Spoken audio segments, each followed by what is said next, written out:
So welcome to the video. Today what I thought I would do is a short little video on kind of recon for any event, sporting event I'm going to do. I thought I would kind of show you what I do, and maybe it will help people in the future if they're planning their sporting events. So basically, the first thing that I do is I get the parkour. I print it out with all the climbs, the distances, all that. I'll go to if it's not on Strava, what I'll do is I'll actually route it out. It takes quite a bit of time, but I will actually route out the entire course on Strava. So I can kind of get a really good idea, pick out segments that people have already marked on the course if they have, and then I can kind of look at those individual segments and see, you know, how fast people went up the climbs and kind of how long it took them, so that I can kind of gauge roughly, okay, how hard is this climb, you know, what is the percentage, the gradient, so that I can kind of judge myself and see how long it's going to take me to do it. The other thing that I will do is I'll go on Google Maps and I'll do like a street view. Again, this takes quite a bit of time, but I'll go on there and I'll start at the start line and I'll basically go through the entire route. And the things that I'm looking for are like roughly how steep it is. It's a little hard to tell on Google Maps how steep it is, but you know, when it really pitches up, you can see it on Google Maps that it's really pitching up, you know, to over say 10% or something like that. The other thing that I pay close attention to is any funky turns or anything that's kind of weird, you know, where you've got to maybe take a little bit of a right that they're not really calling out on the profile or even the route. So that helps too. I found things. And then the other thing, the third thing I always look at is the actual road surface. It's a little hard to tell on Google Maps, but you can get a pretty good idea of like what the road surface is going to look like. You know, just if there's any gravel. I mean, it tells you on their street view when that particular picture or view was taken. So you have to take that in consideration too, because I mean, if it's a few years old, there may be changes. One thing that I've noticed with doing sportives in Europe, the roads don't change. They very rarely change. If it's there 4 years ago, it's probably going to be there now. In the US, it's a little different. They repave roads and stuff like that pretty often, so it's a little bit different. Yeah, so what I'll do is go over kind of how I mark out the profile, so you can kind of see how I did that for hydration and nutrition for the whole race. So here's the park car. I hope you can see this okay. So I'll kind of zoom in too as well. This is basically the whole race. It's 81 miles, 131.1 kilometers. It gives you, they're calling out every little climb along the way. They do not give you, they give you the distance it is elevation wise, but they don't give you the gradient of like if it's 10% or whatever it is, 8%, 5%. They don't do that. That's something that I'll go into actually Strava, like I said, and I'll look and I'll write down and I'll see kind of, okay, what is that gradient on that particular climb. The other thing they're calling out here is rest stops. The R's are rest stops. The GPM, that's like that would be like a category 3 climb, I believe, which is, you know, it's not huge, but it's pretty steep at places actually. Yeah, so what I've done, the first thing that I do is I kind of look at the actual like distance and try to figure out how much hydration am I going to need.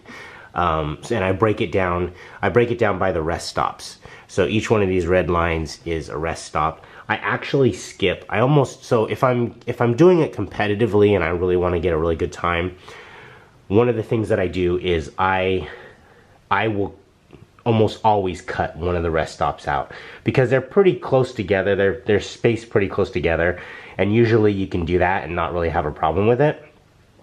So this one here at 52 miles or 82.8 kilometers, I've just basically cut that rest stop out of there. So I'm not gonna stop at that one. And that, if you're doing this for a really good time, that is one of, well, two things. Skipping a rest stop, or being able to skip a rest stop, is one of the quickest ways to gain time on any person that you're maybe racing against, or even for yourself as well. Because you'd be surprised at how much, when you pull into a rest stop, fill your water bottle up, grab some food, take a breather, you know, go to the bathroom, whatever, and get back on again, it adds up over time. The other thing is that when you do pull into a rest stop, if you are doing this, like I said, for the best possible time, hustle. So put your bike, you know, at the very end of the exit of the rest stop, basically. Don't be one of those guys that freaking takes your bike into the line of food and water, because I've seen that before and it just creates chaos when they're actually on their bike and they're straddling it while they're getting a water bottle filled up. Just put it over in the rack towards the exit, you know, walk over, get your water, get your food, get right back on your bike again and go. And eat it on the go. Basically, hydration is probably really important as well, because I carry a lot of food with me. So that's the other thing here. So at the start of the race, I will have a breakfast roughly, they say as a rule of thumb 2 to 3 hours, but for me, I would rather sleep for that extra little bit of time and wake up a little bit later and have that extra sleep. So I usually will eat about an hour and a half before the race, and then I'll basically go and line up in the line in the holding pen. And in the holding pen, I'll eat usually a banana while I'm sitting in there, and then I'll have, for this particular race, I'm going to have a water bottle just filled with water, and it's going to be a 750 milliliter bottle. I'm going to bring 2 of those.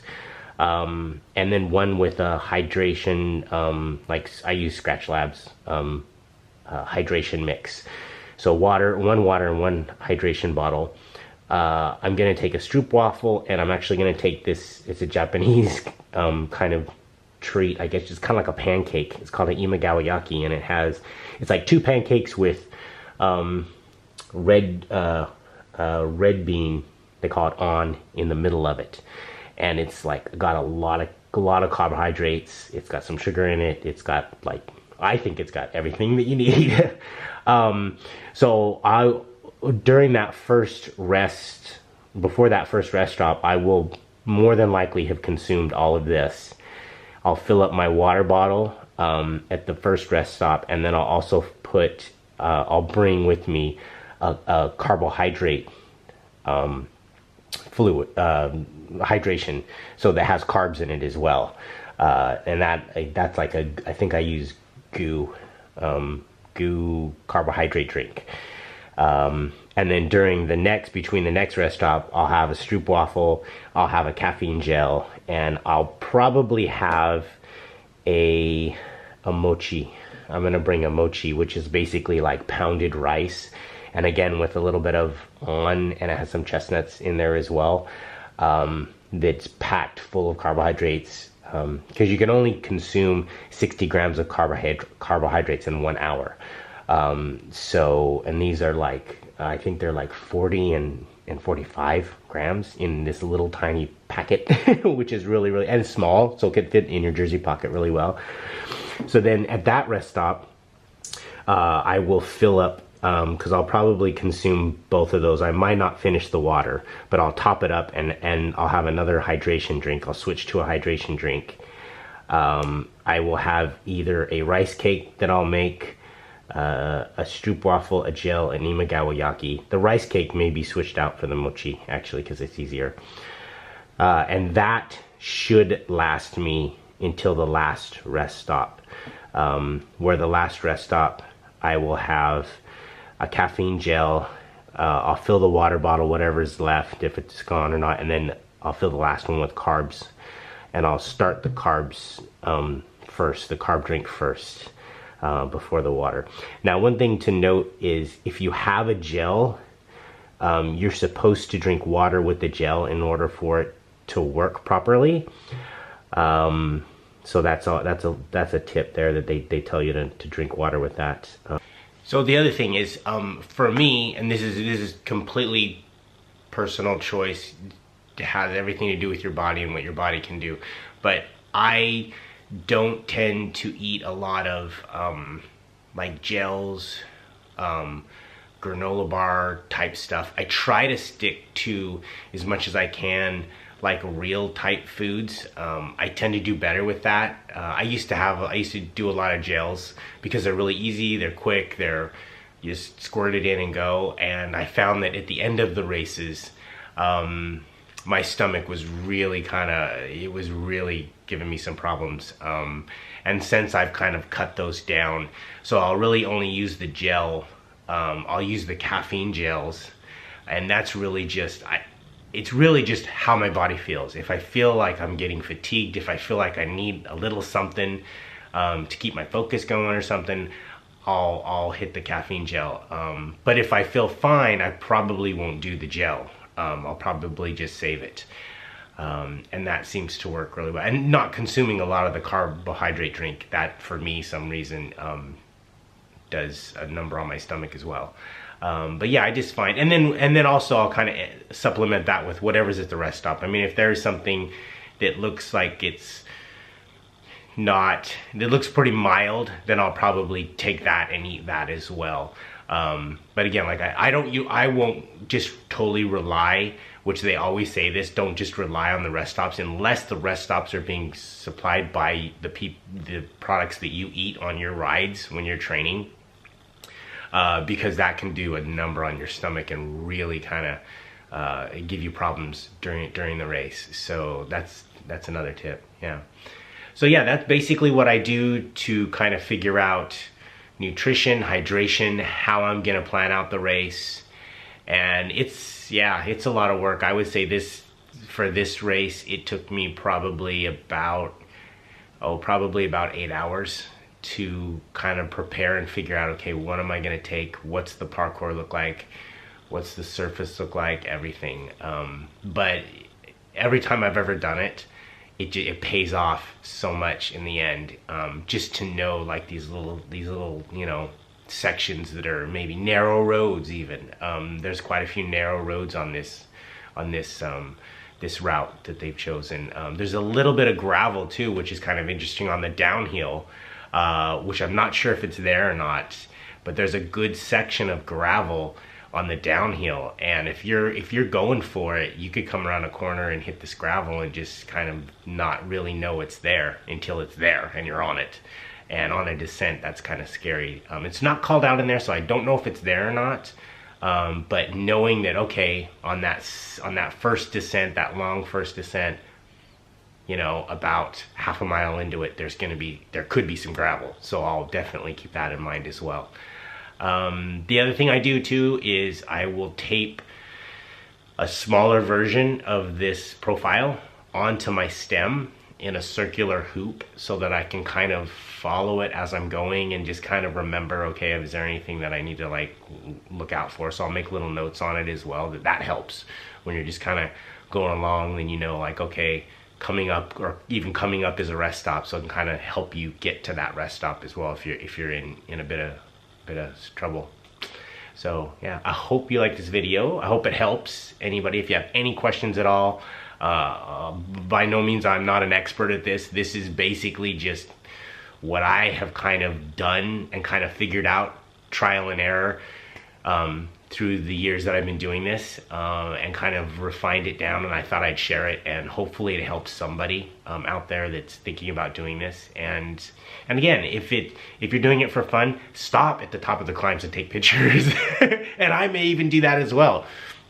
I'm kind of competitive, but when you're there and you spend all this money to go there, it's kind of like a bucket list thing too as well. So if you're not in it And if you're doing really well and you're ahead of what you think you should be, definitely take some pictures and enjoy it, and always talk to people. I always talk to people when we're on these rides, on the climbs and stuff, when everybody's just suffering, and it's nice. You know, we're all suffering together, we're all in the same boat together, so it's kind of nice to actually talk to people and kind of find out information, and it makes the climbs go way faster.